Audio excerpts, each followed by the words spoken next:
In November 1962, mourners gathered at St John's Parish Church in Hampstead, North London.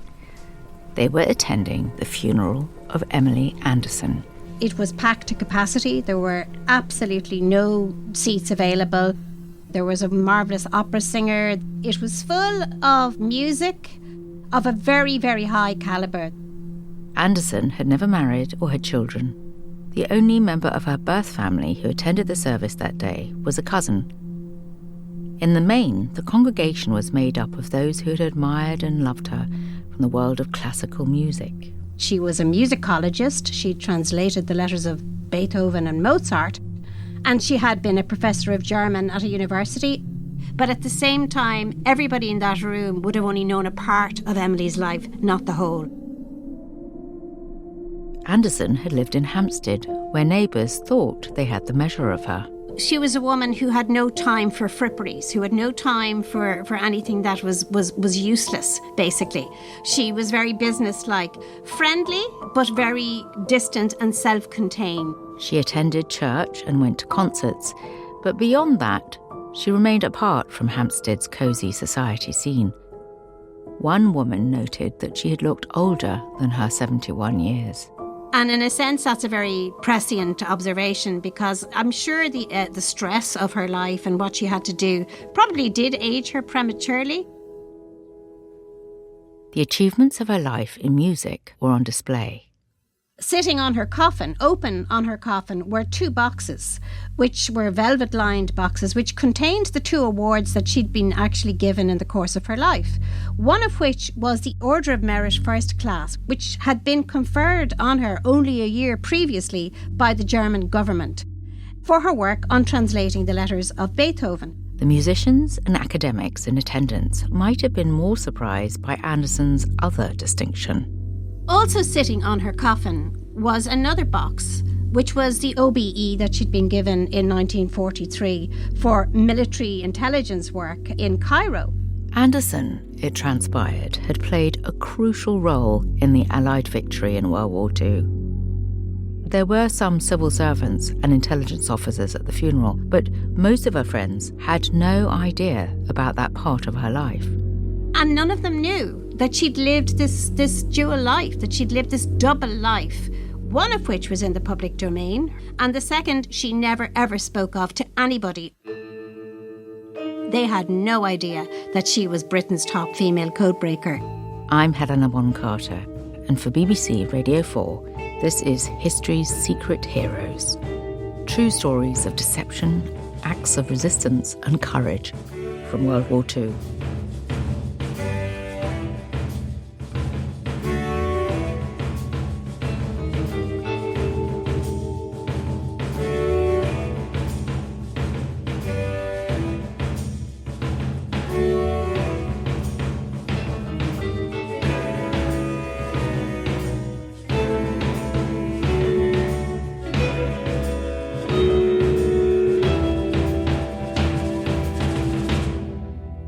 The enigmatic Emily Anderson.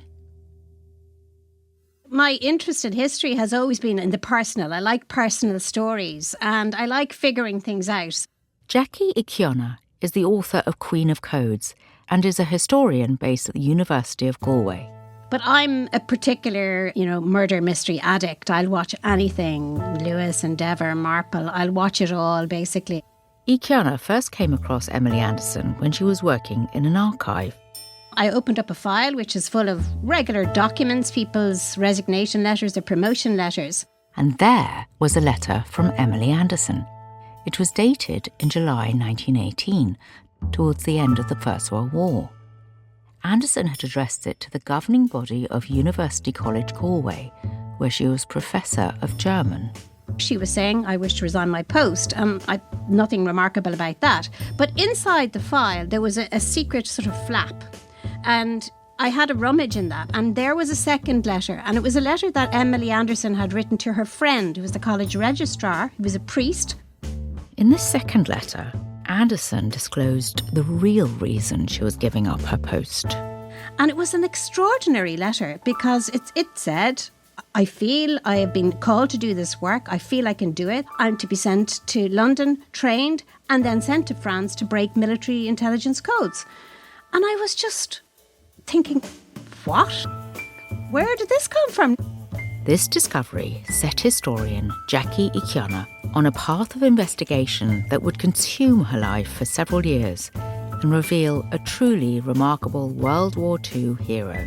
She had many questions about Emily Anderson. I was also trying to think outside the box, as Inspector Morse might do, and try to figure out, well, how did she get here? Why was she chosen? Who recruited her? How was she trained? How did she come to be as good as she was? And why have we not heard anything about her?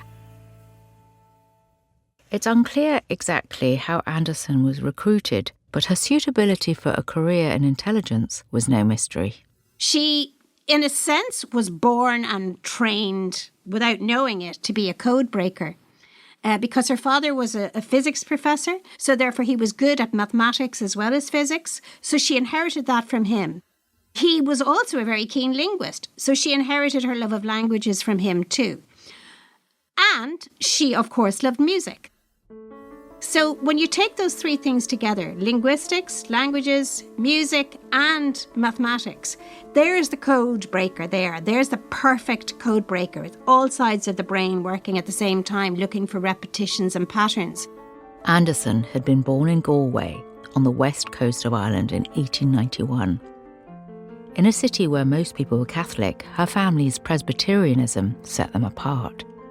Her father was president of the local college, now the University of Galway. She lived in this college quadrangle, somewhat of an isolated life. And because of that, because she didn't have many friends outside of her family and the university community, I think she became very inward-looking, very self-reliant, very self-contained, very private. When she went to the university herself, Anderson read modern languages: French, German, Italian and Spanish. After graduating at the top of her class, she continued her studies in Germany. So she probably had a stellar academic career ahead of her until she married and had to give up her position. But of course that was never going to happen. On the outbreak of war in 1914, she returned to Ireland and took up a teaching job back at the college in Galway where she had grown up. At the age of just 26, she was promoted to a professorship. When the offer of joining the British Intelligence Service arrived, though, she seized the opportunity to embark upon a new life in England. She really didn't want to be back living with her parents at that age. And what is there for me apart from marriage and family? And she didn't want that. The Allies desperately needed linguists to work in code breaking. They had run out of men at this stage because the war was well into progress, and they needed women to do the decoding. During the First World War, diplomatic messages were sent over the wireless. Anyone could listen in. The only way to send a message securely was to encrypt it, manually translating it into a code. The recipient would have a copy of the code too, so they could translate it back into readable text. And that had to be done and changed regularly, because once somebody had broken your code, you had to come up with a new one so that your messages could be sent again. And the volume of messages was such that codes were changing all the time. And they desperately needed somebody who could look at a sheet of paper of a mixture of letters and numbers and try to make out A, what language it was in, B, what was being said, and C, if this code was going to last, how many more messages can we decode in that code before they change the code and we have to start all over again. After the end of the First World War, British politicians were unnerved by developments such as the rise of the Bolsheviks in Russia. Britain, therefore, continued its surveillance of foreign powers. A new agency pooled the resources of the Army, the Royal Navy, and the new Royal Air Force. It would be called the Government Code and Cipher School. In fact, it was the precursor to what we now know as GCHQ, or General Communications Headquarters. Most of its posts were filled by military men, but an approach was made to 4 women. And Emily was one of those 4. And when they joined, the assumption was that they'd be happy to just doing what they had been doing during the war, doing their duty, being happy to play second fiddle in terms of their promotion prospects to their male colleagues. But Emily Anderson, remember, was giving up a position as a professor to take this job when they offered it to her. And she pretty much shocked them, I think, by saying, yeah, I might take the job, but number 1, you have to give me a career track. I need to be able to be promoted, so I want an official title. And number 2, I want you to pay me an equivalent money to what the men are getting. The officials may have been shocked, but they could not lose Anderson. She was at this point one of the highest ranking women, not just in the intelligence service, but in the civil service as a whole. By day, Anderson worked at the Foreign Office, breaking codes. In the evenings and at weekends, she worked on musicology. Because she was a linguist, those friends who knew she worked for the civil service imagined she must be doing a humdrum translation work. It made sense to them that an unmarried woman with no family would take on extra busy work to fill her time.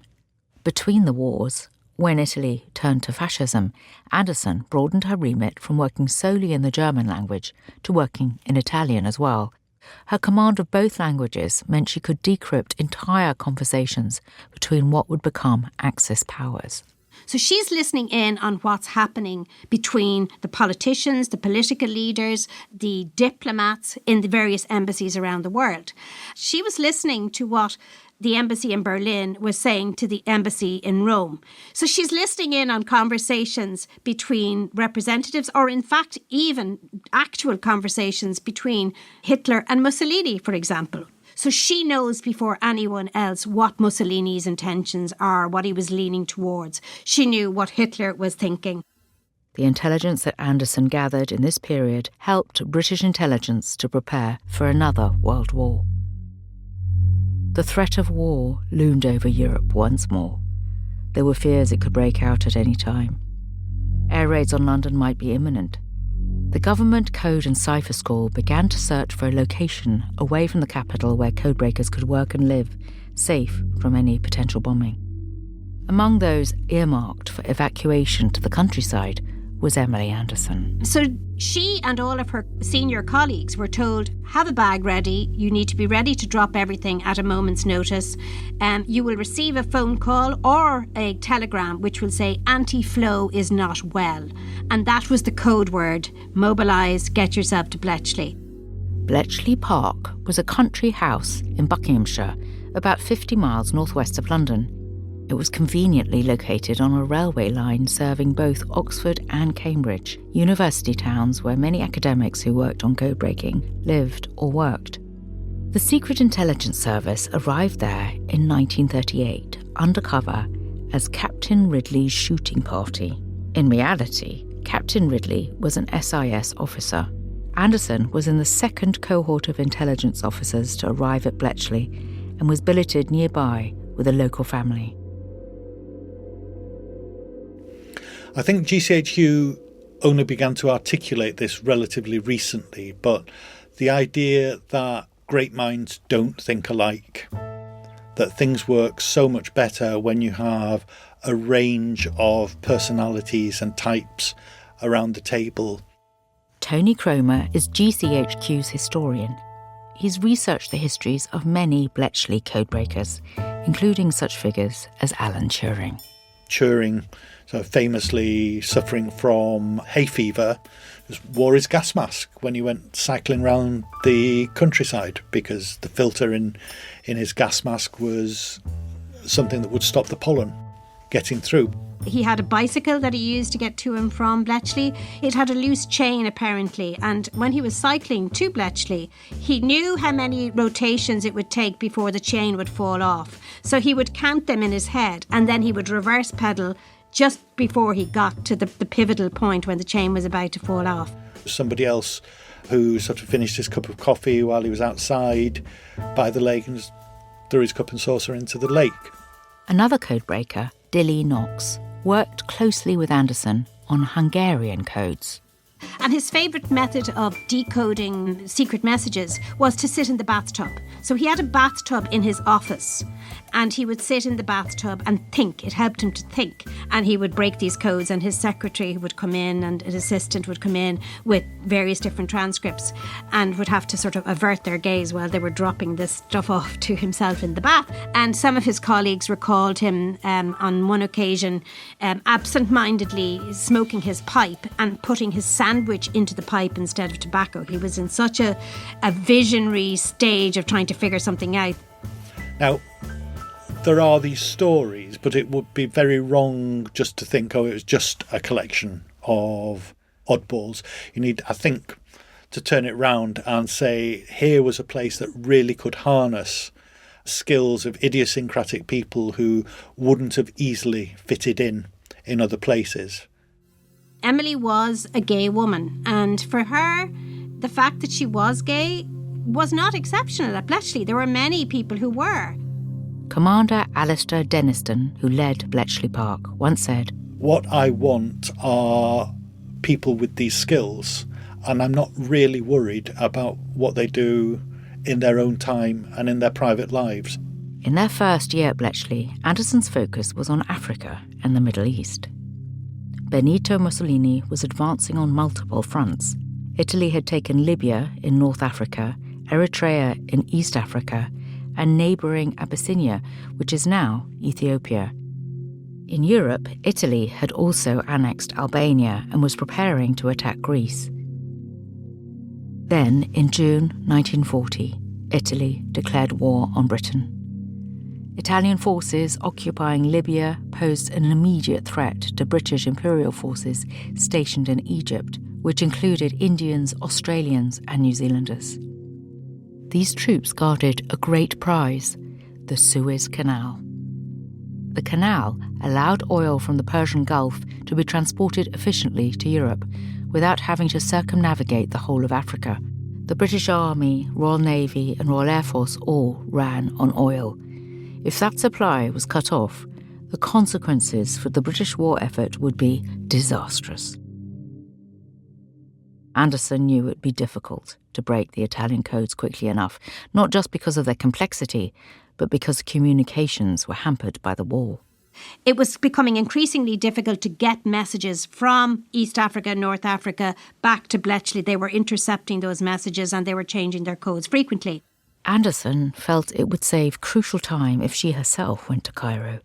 It would be dangerous, but she would be much closer to the source of the messages and able to listen in to the wireless communications herself. And she went to Commander Denniston and said, "I want to go there, and I want to go there soon." Commander Denniston obliged. So she was really taking her life in her hands when they went by boat from Liverpool to Durban in South Africa and then moved their way up the entire length of Africa to Cairo. The journey took 5 weeks. Anderson travelled with her partner, Dorothy Brooks, herself a talented codebreaker. Once they reached Cairo in the summer of 1940, Anderson and Brooks helped to establish the Combined Bureau Middle East.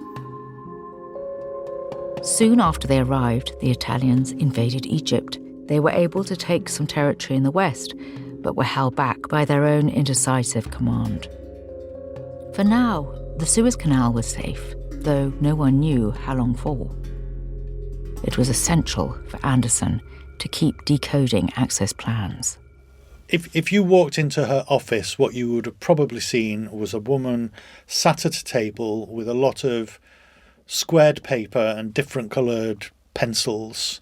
You were sitting at a desk faced with this blank sheet of paper. Lives were on the line. Break it, you'll save lives. Don't break it, you could possibly be responsible for the death of millions. Anderson's work required not only an extraordinary level of numeracy and linguistic prowess, but considerable ingenuity. So let's imagine you want to send a message saying, "I will be at the rendezvous at 10 o'clock tomorrow morning." You would go to your code book and you would see "I will be" would have a value. Let's give it a number, 1234. At 5892, the rendezvous, 6429, tomorrow, etc., that each word or group of words is represented by 4 figures. So that in itself immediately disguises the message. Anderson's team cracked one code after another, revealing battle plans from Libya and Ethiopia. They even intercepted reports sent back to Rome by the Italian viceroy in Addis Ababa. In the mountainous regions of Ambar-Alagi came the end of the war in Abyssinia. On the precipitous heights where fierce battles were fought, the last remnants of the Italian army under the Duke of Aosta capitulated. It's a great triumph for all the imperial forces who took part in the campaign for the liberation of a stolen empire.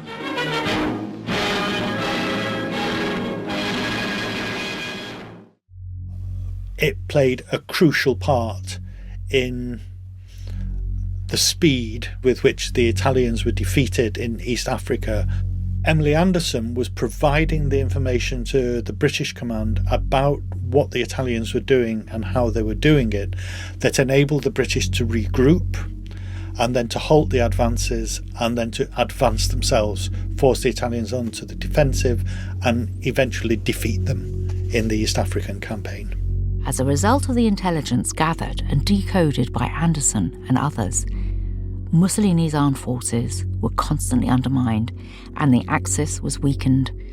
The Allies defeated Mussolini's forces in North Africa, took Sicily, and bombed Rome. Eventually, in July 1943, Mussolini himself was ousted. He was later rescued from imprisonment in a Nazi raid.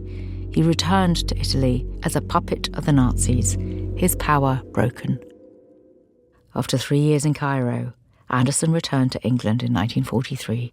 She received an OBE for demolishing the Italian military machine in East and North Africa. Look what she achieved. Look what she was able to do simply because she refused to compromise. She saw what needed to be done and did it. The details of what had happened at Bletchley, though, remained classified until 1974. GCHQ is a secret intelligence organisation. That means that a lot of what happens inside will never, ever be known outside. Not one single rumour of a code-breaking operation there ever leaked back to the Germans. They never suspected it. And they were, as a result of that, called the geese that laid the golden egg and never cackled. On the 28th of April 1945, Mussolini tried to escape over the Swiss border, but was captured and assassinated. 2 days later, Adolf Hitler killed himself. The war in Europe was effectively over. Anderson retired from the intelligence services in 1951. After that, she spent her days translating the letters of the German composer Ludwig van Beethoven. She said, in fact, at one point that it was only 5 people in the world who could read Beethoven's handwriting. He wrote a scrawl that was like a drunken spider coming across a page.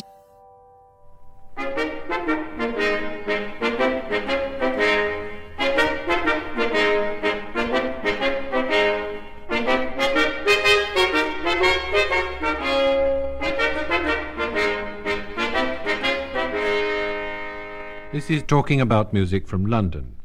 In 1961, Anderson appeared on the BBC Home Service programme Talking About Music. Also taking part in the programme is Emily Anderson, whose life work has been the translation of the letters of Mozart, which came out some years ago, and this new edition of the letters of Beethoven. Anderson was interviewed by the musicologist Dennis Stevens. He talks to her about what was her inspiration, and she talks about being a young girl in Galway and being sent to Germany to learn German. We detested it, but we were put into German families and made to talk German. And then he talks to her about the handwriting. And when he gets to that section of the interview, he says it's very difficult handwriting to decipher, isn't it? I think so. I've never come across a handwriting where one has first to make out every single letter of the alphabet, the form it takes in his handwriting, and then its combination with other letters, particularly consonants.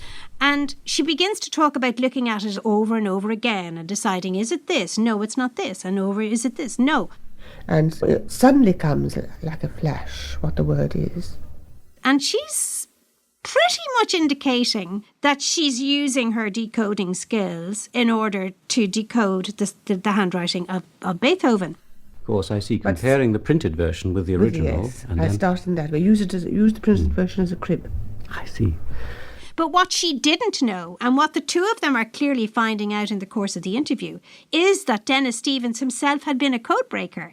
So he's using word like crib, and she uses word like crib. And he's clearly thinking to himself, this woman was not a Foreign Office official. She was definitely a codebreaker, and likely a very good one. Beethoven and Emily Anderson were respectively reviewed and interviewed by Dennis Stevens. And this is John Amis saying goodbye from London, for that's the end of today's programme of Talking About Music. Except for a PS by Richard Strauss. In the recording, there is no hint of this that anyone outside the world of codebreaking would notice. Under the Official Secrets Act, both Anderson and Stevens would have committed to remaining completely silent on the subject of what they had done for 60 years. Neither would have broken that bond. But it's the one and only interview that Emily ever gave, and I think it was probably the only time in her life that she gave any sort of a window into her secret professional life as a codebreaker. When Jackie Ikiona was finishing her biography of Emily Anderson, she wanted to visit her grave to pay tribute to her work. That proved to be impossible. There was no funeral pyre, there was no funeral urn, there was no headstone. She had left very strict instructions that her ashes were to be taken out and scattered on the crocus lawn at Golders Green crematorium with nobody else in attendance. And I remember hearing that from the very kind lady in Golders Green who telephoned me to give me that news. And I think I probably sat there for about a half an hour afterwards. I couldn't move because I just thought, yes, of course you did, Emily. That's absolutely what you did. You wouldn't have done anything else. No fuss, I'll do it, and then we move on, and there's no trace. Next time on History's Secret Heroes, Manfred Ganz joins an elite secret unit of Jewish commandos to take on the Nazis with advanced fighting and counterintelligence skills. But can he save his own family? He thought of his parents and he wanted to be with them again and he wanted to get them to safety. Manfred Ganz and X-Troop.